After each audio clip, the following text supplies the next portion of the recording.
میرے مولا حسین فرماتے ہیں مجھے وہ گھر اچھے لگتے ہیں جہاں رباب اور سکینہ نامی عورتیں ہوتی ہیں۔ اللہ اگر آپ کو بیٹیاں عطا فرمائے تو ایک بچی ہر گھر میں سکینہ ہو۔ جس گھر میں سکینہ ہوتی ہے وہاں خود بخود حسین ہوتے ہیں۔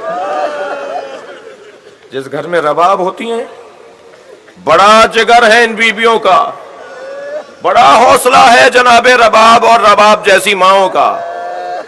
مگر عزاداروں، میں نے کل کی مجلس میں کہا تھا 9 مائیں ہیں جنہوں نے کربلا میں اپنے بچوں کے لاشیں دیکھے ہیں۔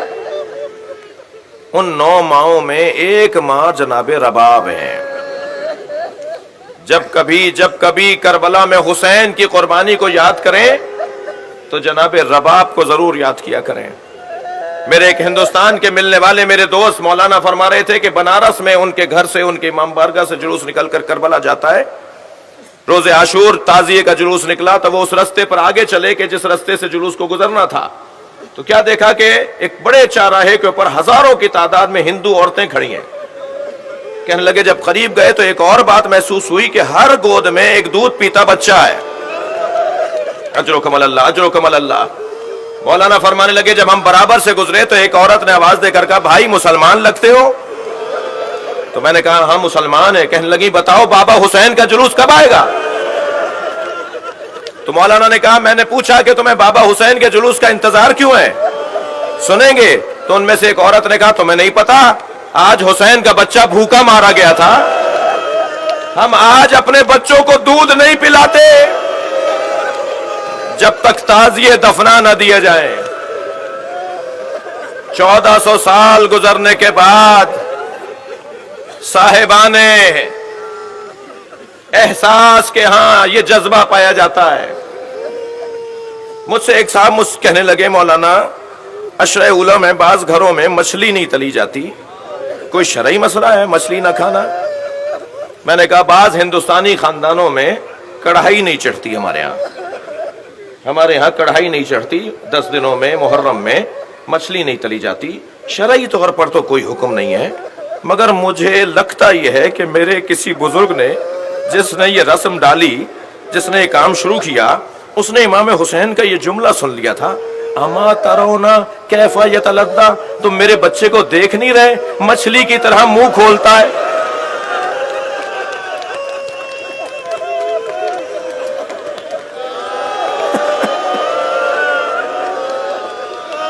جب مچھلی مرنے لگتی ہے تو کبھی منہ کھولتی اور بند کرتی ہے۔ میرا یہ بچہ کچھ دیر میں مر جائے گا۔ اجرکم اللہ، آپ کی آوازیں بلند ہیں، اللہ آپ کو اس کا ثواب عطا فرمائے۔ بڑا جگر ہے جناب رباب کا۔ 2 کمائیاں تھیں جناب رباب کے پاس، ایک سکینہ، ایک علی اصغر۔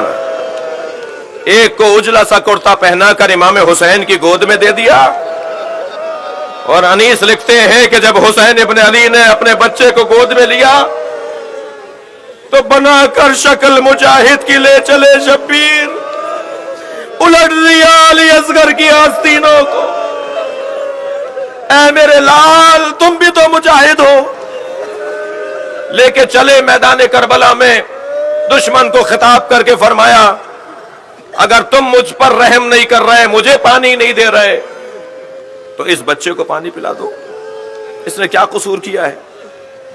جب دیکھا کہ جواب نہیں آیا تو امام نے زمین پر لٹا دیا، 2 قدم پیچھے آ گئے، فرمایا تم میں سے کوئی آئے اور اسے پانی پلا دے۔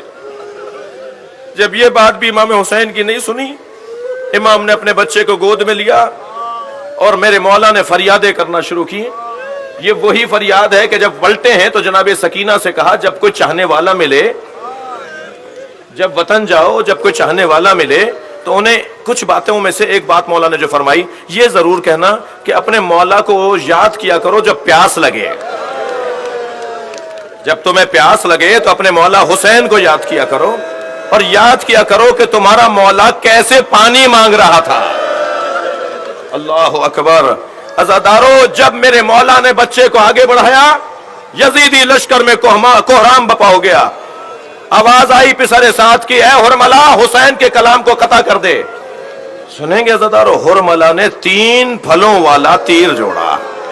اجر و کمل اللہ، اجر و کمل اللہ. مجھے 2 منزلیں نہیں ہیں. آج 6 محرم ہے، رونے کا دن ہے. 3 پھلوں والا تیر جوڑا. میں اس ظالم سے کہوں گا ایک معمولی تیر بھی اس بچے کو مار ڈالے گا. 3 پھلوں والا تیر چلا جس نے علی اصغر کا گلا کاٹا، حسین کا بازو کاٹا. میرے مولا کے بازو میں جا کر وہ لگا. میرے مولا نے علی اصغر کا خون اپنے چلو میں لیا. زمین کی طرف دیکھا تو آواز آئی کبھی کوئی فصل نہیں اگے گی. آسمان کی طرف دیکھا میرے مولا نے، آواز آئی کوئی پانی نہیں برسے گا. مقتل کی روایتیں مختلف ہیں. ایک یہ کہتی ہے کہ حسین نے آسمان کی طرف خون پھینک دیا، اور دوسری روایت یہ کہتی ہے حسین نے اپنے چہرے پر خون مل لیا. جب سکینہ بی بی کے رونے پہ کٹا ہوا سر زندان میں آیا تھا نا، تو میری بی بی نے بابا سے یہی تو پوچھا تھا، بابا یہ آپ کے چہرے پہ کس کا خون ہے؟ اجر و کمل اللہ، اجر و کمل اللہ. ایک منزل اور لیں عزادارو. میرے مولا نے بچے کے لاشے کو اپنی ہاتھوں پر لیا. کربلا کی زمین پر گرمی شدید تھی، دھوپ میں تپش بہت تھی. مولا نے ابا کا دامن بچے کے لاشے پہ ڈالا ہوا تھا. بڑھ رہے ہیں خیمے کی طرف. عزادارو، لاشے حسین نے بہت اٹھائے، مگر یہ چھوٹا لاشا تھا جو حسین سے اٹھتا نہیں تھا.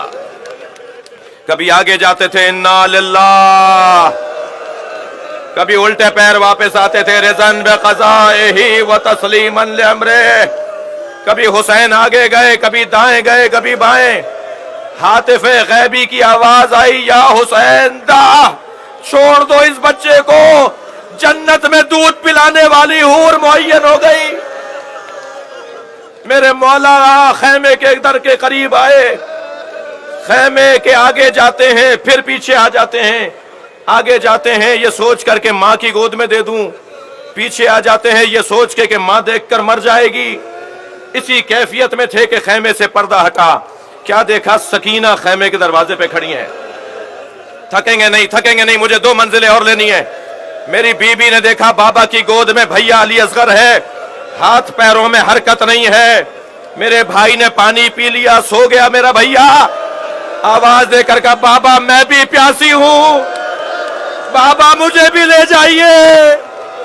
حسین کیا جواب دے؟ بچی کی آواز پر خیمے کا پردہ ہٹا. بچے کی ماں کھڑی نظر آئی. امام نے رباب کو دیکھ کر کہا رباب بتاؤ میں کون ہوں؟ اپنی ہی زوجہ سے حسین سوال کر رہے ہیں. میری بی بی نے فرمایا آپ میرے امام ہیں، آپ میرے مولا ہیں. جب حسین نے سن لیا کہ رباب کا عقیدہ وہی ہے، ابا کا دامن ہٹا دیا. ایک ماں نے خون میں لت پت بچہ دیکھا، ننھے ننھے لبوں پر لب رکھ دیے. آواز دے کر کہا اے میرے لال، عرب تو اونٹنی کے بچے کو بھی نہر نہیں کرتا، یہ مارنے والے عرب نہیں تھے تو کون تھے؟ یا بنیا